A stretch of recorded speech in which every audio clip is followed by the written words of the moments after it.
The Galactic Council chamber hummed with barely contained disdain as the human delegation entered. Ambassador Sarah Chen walked with measured steps, her modest entourage following behind. The assembled representatives of 47 species watched, with expressions ranging from amusement to outright contempt.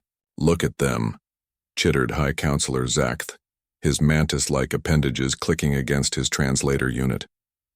"So small, so primitive. They've barely left their own star system, and they think they deserve a seat among us." The Vorthak delegation's crystalline bodies resonated with harmonic laughter. "Their ships are held together with metal rivets and combustible fuel," one of them chimed. "How quaint." Ambassador Chen remained composed as she approached the central podium. Behind her walked Dr. Marcus Webb, the team's xenolinguist, and beside him rolled what appeared to be a simple translation device on a wheeled platform, a sleek metallic cylinder about the size of a small refrigerator, covered in blinking lights and various sensors. "Honored members of the Galactic Council," Chen began, her voice carrying clearly through the vast chamber. "We come before you as representatives of humanity, seeking membership in this esteemed body." The translation device hummed softly, converting her words into the dozens of languages present. But several council members weren't even listening to the translation. Instead, they whispered among themselves, their attention focused on cataloging humanity's obvious weaknesses. Councillor Veltar of the Hegemony leaned forward, his 6 eyes gleaming with predatory interest. "Tell us, little human, what could your species possibly offer us? You have no significant military might, no advanced technology, no resources we cannot obtain elsewhere with far less complication." The human delegation exchanged glances. Dr. Webb's hand moved almost imperceptibly toward the translation device, fingers dancing across a hidden interface. "We offer something perhaps more valuable than raw power," Chen replied calmly. "We offer perspective, innovation born from adversity, solutions that arise from thinking differently." "Different thinking?" The Zephyrian ambassador's tentacles writhed with mirth. "You mean primitive thinking? Your species still wages war with chemical explosives and kinetic weapons. You barely understand quantum mechanics. What wisdom could possibly come from such simplicity?" More laughter rippled through the chamber.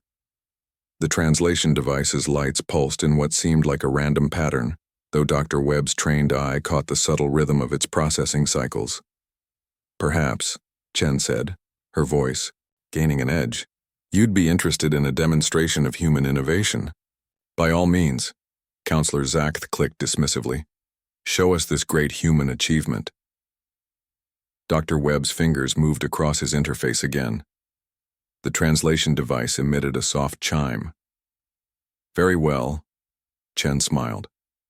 "Allow me to introduce you to our translator system. We call it Atlas, Adaptive Tactical Language and Analysis System." The device's cylinder split open with mechanical precision, revealing a sophisticated AI core that pulsed with blue light.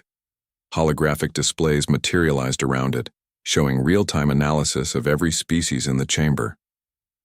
"Atlas has been listening to you all speak," Chen continued, her tone shifting from diplomatic courtesy to something harder. "Not just your words, but analyzing your vocal patterns, your body language, your biosignatures. It's been learning." Counselor Veltar's predatory grin faltered slightly. "Learning what exactly?" The AI's synthesized voice filled the chamber, perfectly modulated and surprisingly warm despite its artificial origin. "Learning your weaknesses." The laughter died instantly. Atlas continued, its tone remaining conversational, while holographic, tactical displays bloomed around the chamber. "Counselor Zakth, your species' respiratory system is vulnerable to specific sonic frequencies. Your exoskeleton, while impressive, has 17 critical stress points that could be exploited with precise kinetic strikes." Zakth's clicking stopped abruptly. "Zephyrian physiology," Atlas noted pleasantly, "is fascinating. Your distributed nervous system makes you highly resistant to conventional neural weapons, but creates a cascading failure vulnerability when Attacked at the appropriate bioelectric frequency. I calculate a 97% probability of total paralysis within 2.3 seconds. The Zephyrian ambassador's tentacles had gone completely still. The Vorthak crystalline matrix, the AI, continued, resonates beautifully. Unfortunately, the same harmonic properties that allow your natural communication would shatter your entire physical structure when exposed to properly calibrated acoustic weapons. The frequency required is well within human sonic capability. The chamber had descended into absolute silence. "Counselor Veltar," Atlas said, and something almost like amusement colored its voice. "Your species prides itself on tactical superiority, but your pheromone-based communication system broadcasts your emotional state and tactical intentions to anyone with appropriate sensors. Every aggressive thought you've had in the last hour has been noted." Red warning lights began blinking on screens throughout the chamber as delegates realized the full scope of what they were witnessing. "You see," Ambassador Chen said into the stunned silence, "humans do think differently. While you were cataloging our primitive weapons and basic technology, we were cataloging you." Atlas wasn't just translating languages. It was conducting the most comprehensive tactical analysis of Galactic Council species ever compiled.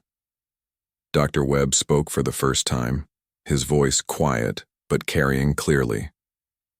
"Atlas is our war AI, not our translation system, our war AI.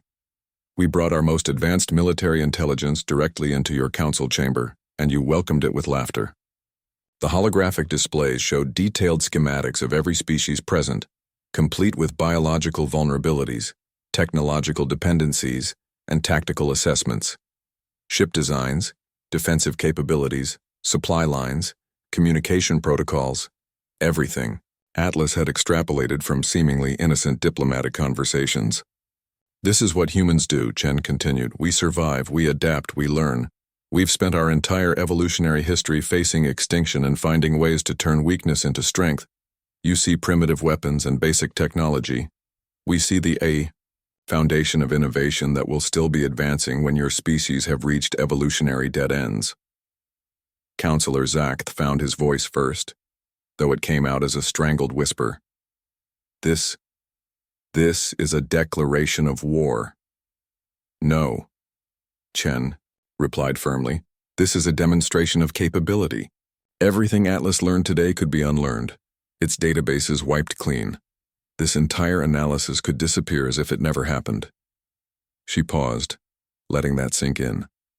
"Or it could be transmitted to every human ship, every human colony, every human military installation in our growing sphere of influence." The silence stretched until High Counselor Zakth slowly straightened in his chair. What exactly are you proposing?" Ambassador Chen smiled, and for the first time, it reached her eyes. "Membership in the Galactic Council, full voting rights, access to trade networks and scientific exchanges. In return, this analysis remains classified, and humanity brings its unique perspective to benefit all member species." Atlas chimed softly. "For what it's worth," the AI added conversationally, "I calculate a much more interesting universe with humans as participants rather than adversaries. The statistical probability of beneficial innovations increases by approximately 47% with full integration." Counselor Veltar was the first to raise his hand in favor of the motion, then the Zephyrians. Within minutes, the vote was unanimous. As the human delegation prepared to leave now as the newest members of the Galactic Council, Dr. Webb quietly powered down Atlas's tactical displays.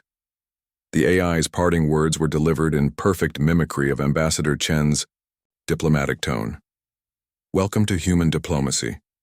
We prefer making friends to making enemies, but we're exceptionally good at both." The council chamber remained silent long after the humans had gone, each delegate contemplating the uncomfortable truth they'd just learned. Sometimes the most dangerous opponent is the one who appears weakest, and sometimes the greatest wisdom comes from those who've learned to survive when survival should be impossible.